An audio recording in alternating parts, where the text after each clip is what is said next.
Right, so we have here one of the latest sets, the Battles of Legend set, the Glorious Gallery. I'm not the biggest fan of all the chibi stuff in it. I know some people are, but there's some really neat cards in here. I remember the Dragunity stuff all the way back from Hidden Arsenal when that first came out. That's got retrains in it. Also, some other neat stuff. The new Masked Hero Fountain is in this, which I'd love to get a hold of the Starlight version, but this isn't going to be something of throwing tons of money at this. Once again, I don't recommend people just open boxes and boxes and boxes of stuff like this in hopes of getting something. It's tantamount to gambling, and you'll end up wasting more money than you'll end up making out of it. But enough nagging. Let's go ahead and open it up. Walmart, as I mentioned on a previous video, Walmart, you can't trust them to hold any of this stuff. They're doing pretty badly with any kind of Yu-Gi-Oh support in the area. But surprisingly, Target is doing pretty well. But anyways, we'll set that off to the side, and first thing we know, we have a little Yu-Gi Field Center. It's that chibi thing, and once again, I'm not a huge fan of it, but hey, some people are, and neat little field center. We have 4 packs, and each one has only 5 cards. One will be a secret, or it can be upgraded into one of the overframe Starlights or normal Starlight. But anyways, let's take a look. And this would be one of those sets where, in my opinion, if you have a youngin that you're wanting to get excited, nothing excites a child more than shiny stuff. I remember when Hidden Arsenal first came out. That was my favorite set, even though most of the cards were garbage in it at the time. And recently, some of the stuff got updates, like Ice Barrier and the dragon, not dragon, the dinosaurs, Drax. Anyways, let's see what we got here. Silver Rocket supports in here, Magispector, Raiders Knight, and this is Phantom Knight stuff, which is pretty neat, and you can kind of tell there's quite a bit of bleed with the holographics in this set. That's why a lot of people aren't the biggest fan of it. Kieran, I don't remember if there was a upgraded rarity of that before, but this is for the Magispector stuff. Another Draco Tail card. And then Witch's Strike. That's an old card. Your opponent negates the normal special summon of a monster, the activation of a card effect. Destroy all cards your opponent controls and in their hand. So, I mean, it's not bad. It's situational, but yeah, it's neat, fun little nasty card if you have it. But once you use it, once your opponent knows the gimmick, it won't. Might not be nearly as effective. Anyways.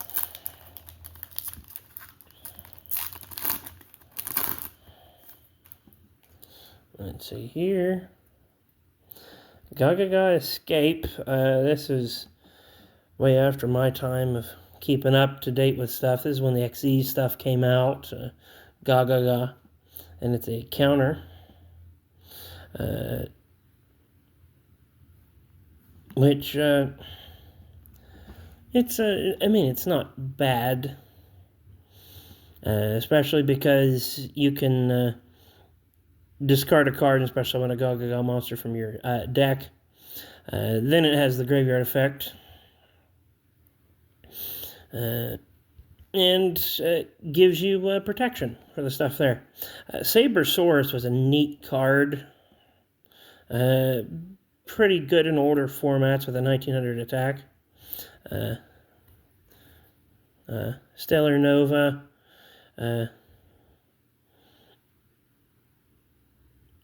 Which the Teller Knight stuff got support here. Dragon Ravine, great card for Dragon decks. Excuse me. And if memory serves correctly, Dragon Link uses this a lot. And then Arrive in Light.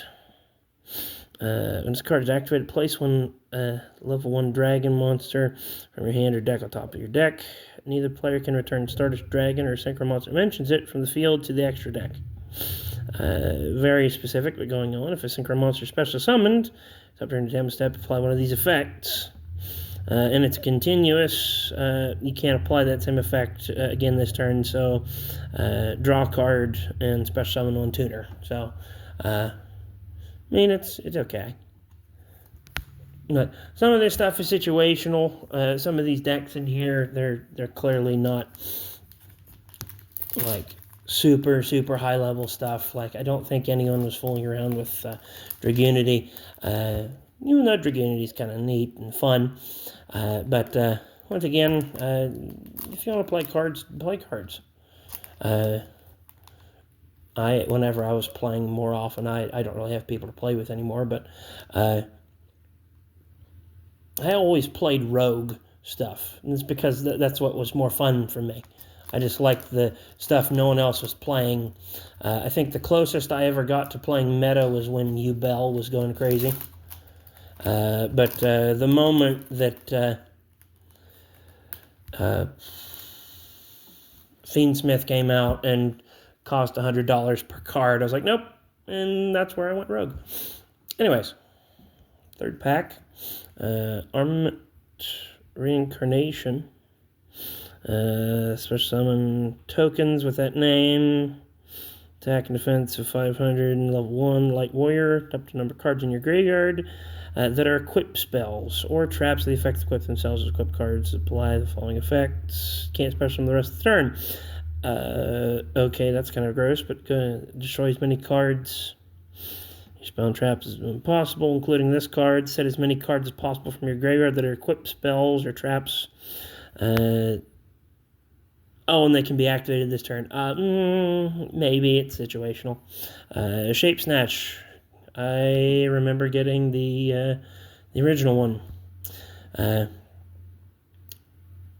Ranks right up there with Morphine, or as me and my friends always called it, Morphine. But it's a horrible bow tie and a beautifully horrible card. Teller Knight, Constellar Delturos, and you can see here along with it. I wish that they would work on this, but you can see with the with some of the lettering, even it's pretty gross, and like they're not getting enough. They're not dialing in their printing or anything like that like they used to. But your opponent cannot target rank 5 or higher. Teller Knight or Constellar exceeds monster control with card effects, and this is level 4, so it doesn't matter that. Attach one material to this card, add one Teller or Constellar monster from your deck to your hand. Immediately after this, normal summon one light monster. This card is sent to the graveyard, except from the field. You can special summon one Teller Knights or Constellar monster from your hand or banishment. I don't really know how Teller Knights plays very well. I'm certain there's a way to fool with it, but that just sounds kind of a little bit annoying. But Shaddoll stuff, I forgot that was in here as well. I know people were excited for that, it seemed, but I don't know how well or how popular it is right now. And Exorcister, I think this is a reprint, but still, there are some reprints in this set. Final pack. And as you can see from this set, nothing super crazy. So like I said, don't open packs to gamble and try to get money. Open it because you want to have fun. And especially if you're getting kids into it.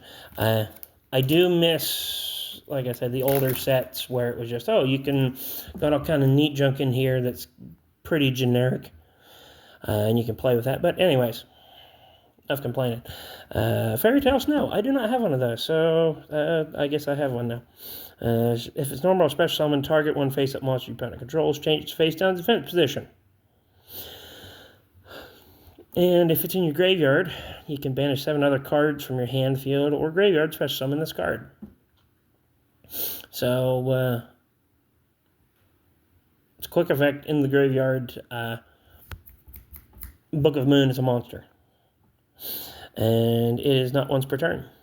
If you're able to pay the cost, you can do it. Pyramid Turtle. Good old goat card. Goat format. Original stuff. And you would... there's... I think it's Ryu Cookie or something. 2400 attack and like 1000 defense. You use this guy during the battle phase and just crash it into something bigger and then bring out this monster of a thing and just beat people's brains in with it. Dragunity Knight Ascalon. And I like cards that look neat. This is kind of a neat card. It's a Dragon Rider. But banish one Dragunity monster from your graveyard. Target one monster your opponent controls. Banish it. Not bad, but you have to play Dragunity in order to use that effect. If this card is under control, destroyed by opponent's card. Switch to summon one Dragunity Synchro monster with 3,000 less attack from your extra deck, and treat it as a Synchro. You can only use one of those once per turn. Etherealized Liberation. And this is support for Art Mage or Art Magi, I forget what it's called. But if you control Metis the Pure, into your hand, special summon one monster, 300 attack, 200 defense from your deck. During your main phase, and this is quick effect, you can banish this from your graveyard, target one face-up monster you control is treated as a tuner this turn. So you can use that for your summons, and then invoke Purgatorio. Alistair stuff. I don't remember if this is an older card or not.